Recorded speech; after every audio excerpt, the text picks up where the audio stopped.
안녕하십니까. 광주 MBC 뉴스투데이입니다. 먼저 오늘의 주요 뉴스입니다. 광주 시민단체들이 5.18 망언에 분노한 민심을 하나로 모아 연대투쟁에 나섰습니다. 오늘 옛 도청읍 광장에서 역사 왜곡을 규탄하는 걸기대회가 열립니다. 선거법 위반 혐의로 재판에 넘겨진 광주와 전남 지역 현직 단체장들에게 잇따라 유죄가 선고되고 있습니다. 현장에 출동한 119 구급대원들이 의사의 원격 지시를 받아 약물을 투여하는 스마트 구급 시스템이 소중한 생명을 구하고 있습니다. 침체에 빠졌던 전남 조선산업이 호황 국면으로 돌아서면서 이제 인력난을 걱정하는 상황이 됐습니다. 광주 시민단체들이 5.18 망언에 분노한 민심을 하나로 모아 본격적인 연대투쟁을 선언했습니다. 오늘 대규모 범시민 걸기대회를 열고 이번 기회에 5.18 역사 왜곡 세력을 아예 뿌리 뽑겠다는 의지를 다질 예정입니다. 정용욱 기자입니다.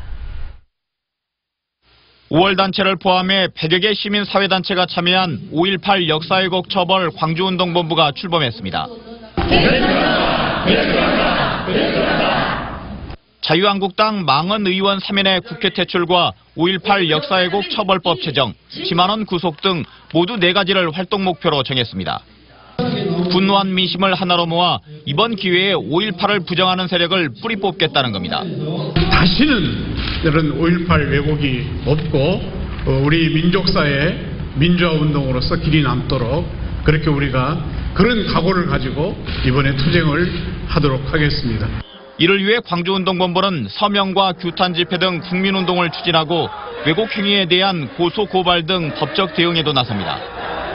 당장 오늘 오후 금남로에서 자유한국당과 극우 세력을 규탄하는 대규모 범시민 걸기대회를 열고 광주시민 행동 지침을 결의할 예정입니다. 또 오는 23일에는 서울에서 범국민 대회를 열어 5.18 왜곡 근절 분위기를 전국으로 확산시켜 나갈 계획입니다. 대구, 경북을 제외한 전국 15개 시도의회 의장들도 5.18 왜곡을 규탄하는 대열에 동참했습니다.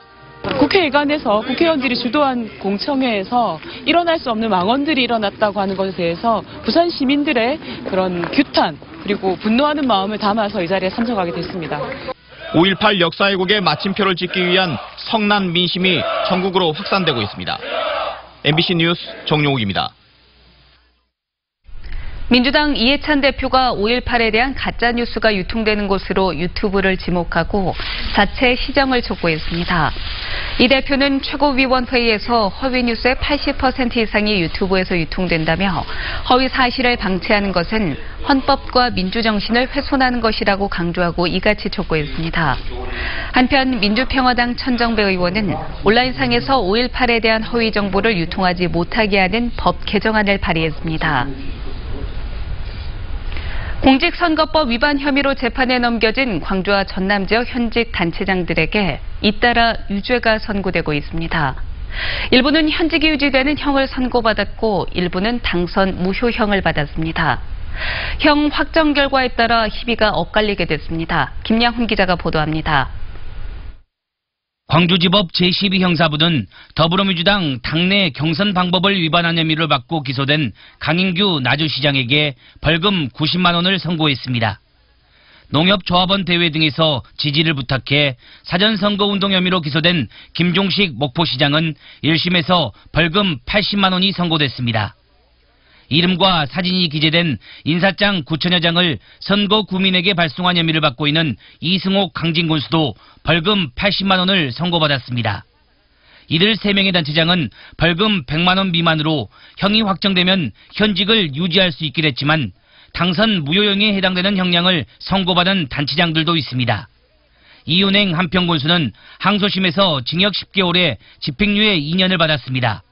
항소심에서 감형받았지만 이대로 형이 확정될 경우 군수직 유지가 어려워지게 됩니다. 공직선거법 위반 혐의로 기소된 김사모 광주 광산구청장도 징역 1년 2개월에 집행유예 2년을 선고받고 현재 광주구법에서 항소심이 진행되고 있습니다. 한편 광주지검은 지난해 6.13 지방선거에서 당선자 16명을 상대로 공직선거법 위반 여부를 조사했으며 5명을 기소하고 11명을 불기소 처분했습니다.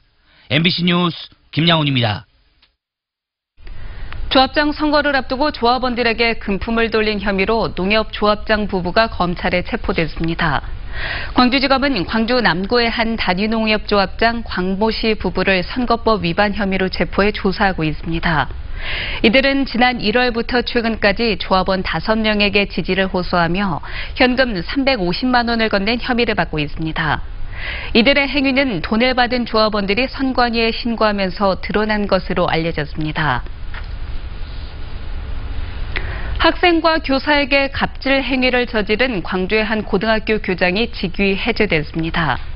광주시교육청은 광주의 모 고등학교 A 교장이 지난 2017년 부임 이후 면학 분위기 조성과 기숙사 생활 지도 등을 이유로 지나치게 통제를 가한 사실이 드러나 직위 해제했다고 밝혔습니다. 또 A 교장은 학기 중 연가를 내고 거래업체 사장과 해외여행을 가는 등 업체에도 갑질 행위를 한 것으로 드러났습니다. 해당 교장은 기숙사 등에서 생활이 흐트러져 있는 등 엄격한 지도가 필요한 상황이었다며 학교장으로서 소임에 충실했다고 주장한 것으로 알려졌습니다. 심근경색 같은 급성질환으로 심장이 멎는 환자들은 병원으로 빨리 옮기는 게 무엇보다 중요합니다. 1분 1초가 시급한 이런 환자들을 위해 현장에 출동한 구급대원들이 의사 지시에 따라 약물을 투여할 수 있게 한 스마트 구급대의 활약 덕에 많은 환자들이 생명을 되찾고 있습니다. 우정훈 기자가 현장 취재했습니다. 지난 2일 설 연휴에 급성 심근경색이 발병한 61살 조철우 씨. 집에서 잠을 자던 조 씨는 갑자기 가슴 통증을 호소하다 의식을 잃었습니다. 사람이 정신을 못 차리니까는 신랑을 이제 안 그랬으면 시간 놓쳐갖고 신랑이 어떻게 잘못됐을 것 같은 생각이 들어요. 119 구급대가 5분 만에 도착했을 때 조 씨의 심장은 멎어 있었습니다. 예전 같으면 근처 병원 응급실로 옮겼겠지만 구급대원들은 스마트폰을 켜고 조선대병원의 당직 의사를 불렀습니다. 영상통화로 환자를 살펴본 당직 의사는 현장의 구급대원들에게 제세동기 사용과 함께 심장 박동수를 들리는 약물 투여를 지시했고 그러자 조 씨의 심장은 5분 만에 다시 뛰기 시작했습니다. 맥박은 없는 무맥성 정기활동 상태였습니다. 그래서 바로 저희가 흉부 압박하고 호흡 환기를 시켜줬습니다. 119 구급대와 응급의학과 의사들이 분업을 통해 심장이 멎은 응급 환자들을 살려내는 스마트 구급 시스템입니다. 심장이 멎은 응급 환자가 있다는 신고가 들어오면 두 곳의 119 안전센터의 구급대원들이 출동과 동시에 스마트 원격 의료를 준비합니다. 의사와의 영상통화를 담당하는 대원과 흉부 압박과 약물 투여를 담당하는 대원 등 모두 6명이 팀을 이루고 있습니다. 스마트 의료지도 시범 사업은 2015년에 처음 시행됐습니다. 시행 3년 만인 지난해 광주 지역 소생률은 2015년에 비해 10%가 증가한 16.3%를 기록했습니다. 지난해 광주에서는 76명의 심장정지 환자들이 이 방법을 통해 소중한 생명을 되찾았습니다. 깨고 나서 그분들이 제일 먼저 생각이 나더라고요. 이제 저는 그 상황을 전혀 모르잖아요. 근데 와서 얘기를 하길래, 그분들 아니었으면은. 광주시 소방본부의 구급대원들이 스마트 구급 활동을 통해 시민들을 살려내는 비율, 즉 소생률은 지난 2년 동안 전국에서 가장 높았습니다. 사업 시행 전보다 3배에서 4배 가까이 증가했고 의식을 회복해서 퇴원하는 경우도 2배 가까이 증가했습니다. 1분 1초가 급한 심정지 환자들의 골든타임을 아껴 생명을 되찾아주는 스마트 구급대. 이로 인해 새 삶을 살게 된 시민들이 늘고 있습니다. MBC 뉴스 우종훈입니다. 지역사회 안전실천 분위기 조성을 위한 결의대회가 열렸습니다. 광주시와 고용노동청 안전보건공단 광주본부는 광주시청에서 결의대회를 갖고 국정목표인 산재 사망사고 절반 줄이기를 실천하기 위한 결의문을 채택했습니다. 고용노동부는 지난달에 안전보건 조치를 위반한 사업주와 도급인 처벌을 강화하고 원청의 책임 범위를 확대하는 산업안전보건법을 30여 년 만에 전면 개정했습니다. 미쓰비시중공업 강제 동원 피해자의 유족들이 미쓰비시중공업 본사를 방문해 한국 법원의 배상 판결을 이행할 것을 촉구했습니다.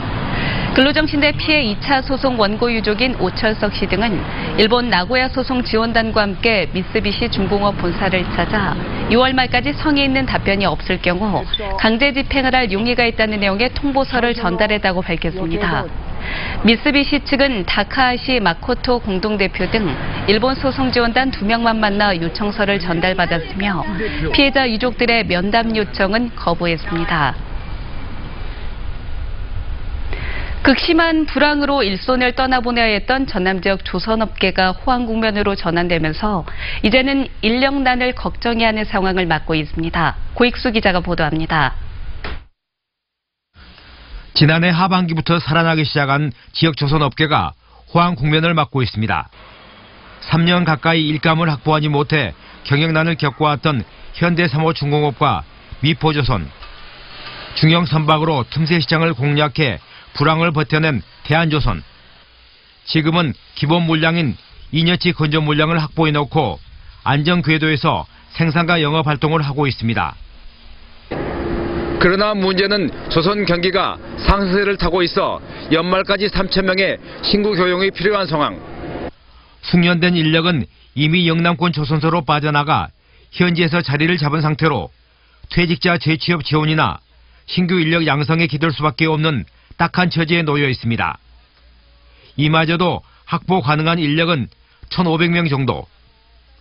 저희 도나 조선사 자체 인력으로 해서 한 1,500명 정도를 충원하고 나머지 부분은 각 조선사에서 외부에 있는 인력을 수급해오는 방법이.